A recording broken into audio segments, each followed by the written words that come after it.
Hey guys, Ashley D. Will here, and today we're talking about Satan's detour from God's rest. Satan's detour from God's rest. I recently just did a video on God's rest, the Sabbath rest, and that will give you the big picture of what God is calling his body to.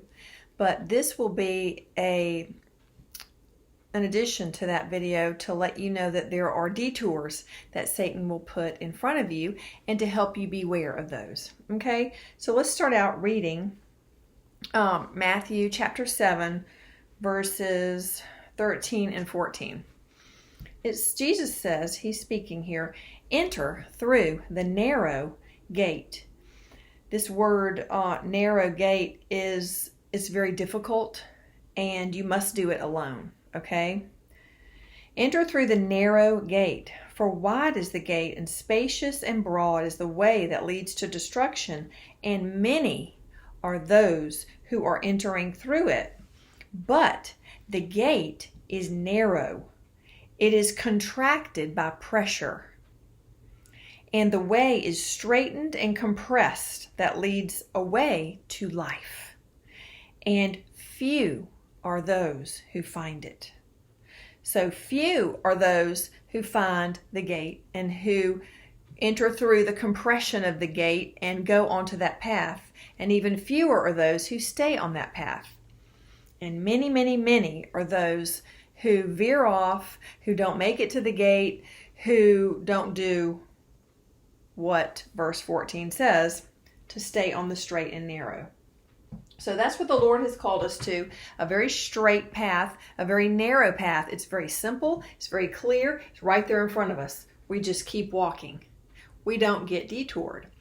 But the enemy will use all kinds of things, anything really, to get you to detour off of the straight and narrow path. And one of the things he uses is your own understanding. He uses your own logic, your own mind without the Holy Spirit. That's what he loves to use. And he will appeal to your ego, to your pride, to your whatever the parts of you are that are wanting to be independent from the Lord. But let's just look at Hebrews 4:3 real quick. So I want to show you this. It's not going to take long. So Hebrews 4:3 says, we, the true believers, who have believed, past tense, have entered his rest.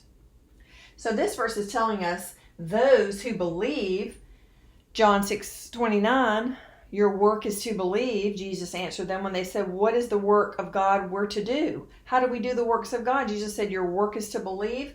We who have believed, adhere to, trust and rely on the Son of God alone, have entered his rest. How and why? Because Jesus Christ is the Sabbath rest, and his yoke is easy and his burden is light.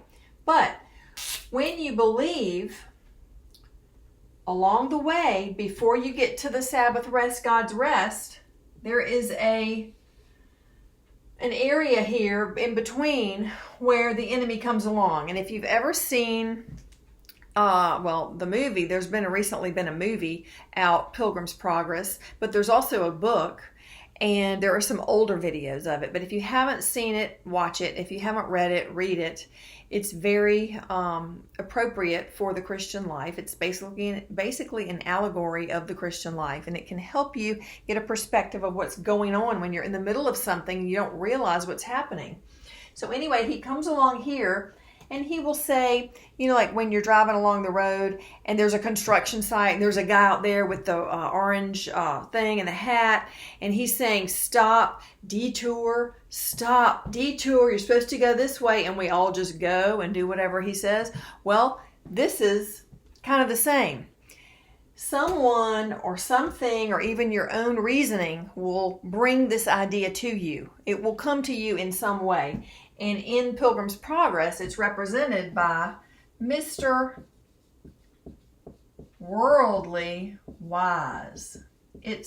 His wisdom is coming from the world, not from the Lord and the Holy Spirit. So Mr. Worldly Wise comes out and says, stop, you're on the straight and narrow. Detour this way. You need to go this way. What are you doing? You're doing it all wrong. See?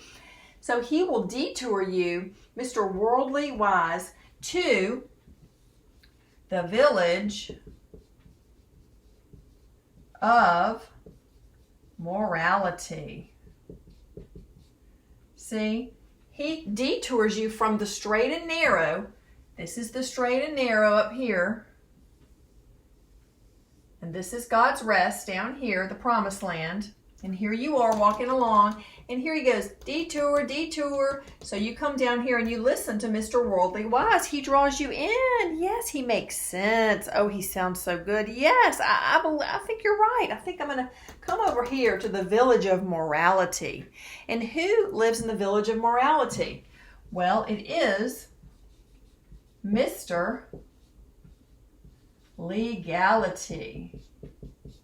Mr. Legality rules the village of morality. And guess who Mr. Legality's son is?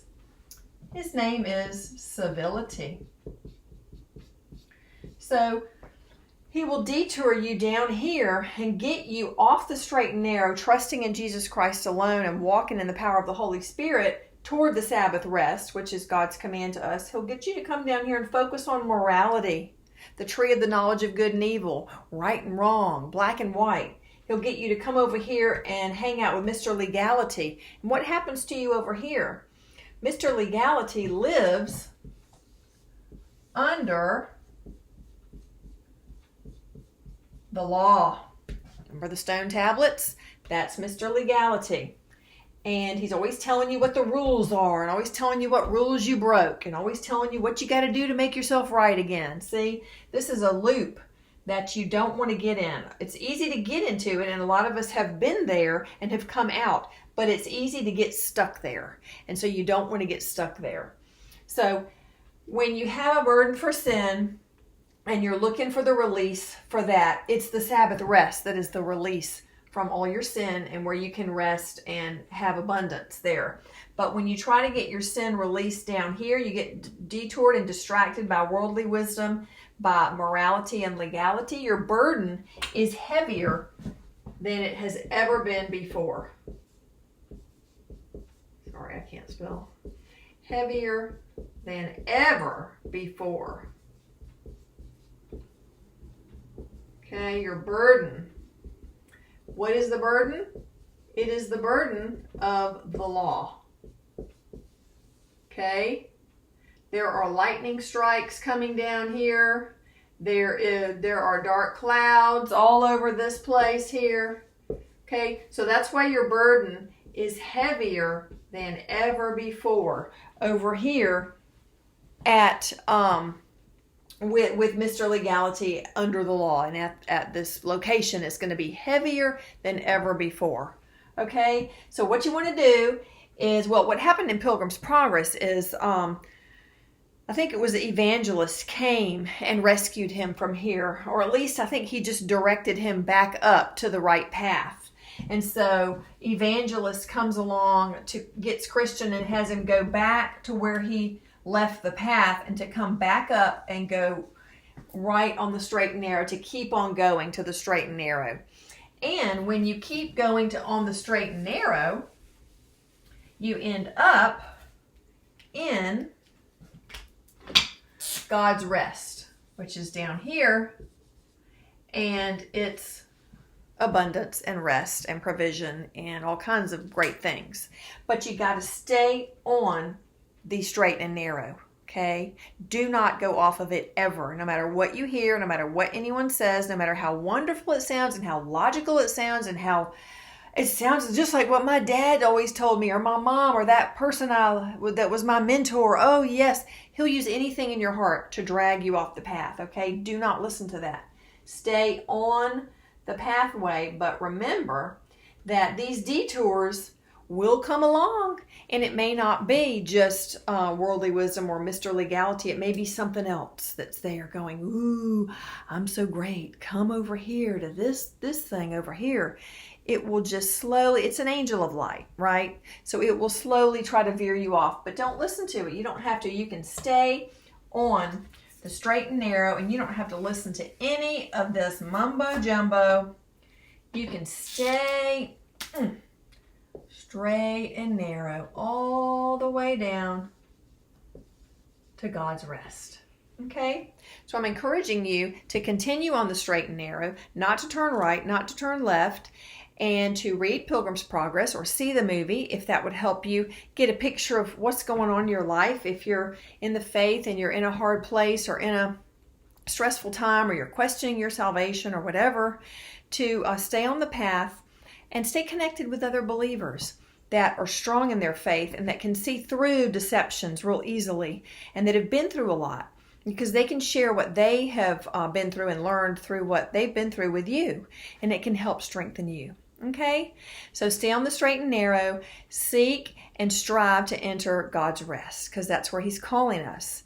Why? Because we who have believed have entered His rest. So that's where He's leading you, and Jesus Christ is the rest of God. Okay? So I hope this is encouraging, and I hope you guys have a great week.